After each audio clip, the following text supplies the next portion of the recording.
Монгол Ардын намаас нэр дэвшигч Батэрдэн ерөнхийлөгчийн сонгуульд нэр дэвших үнэлгээ гардан авсан.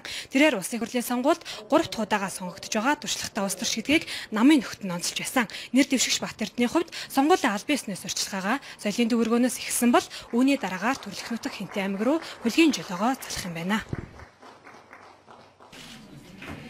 Тэгэхээр би ойлгохдоо сонгуул бол ардчлал шудраг ёсны дээд илэрхийлэл гэж ингэж ойлгодог юм аа. Тийм учраас манай сонгуулийн ерөнхий хороо хууль заасан үүргээ шударгаар биелүүлж ажиллана гэдэгт бүрэн итгэлтэй байна.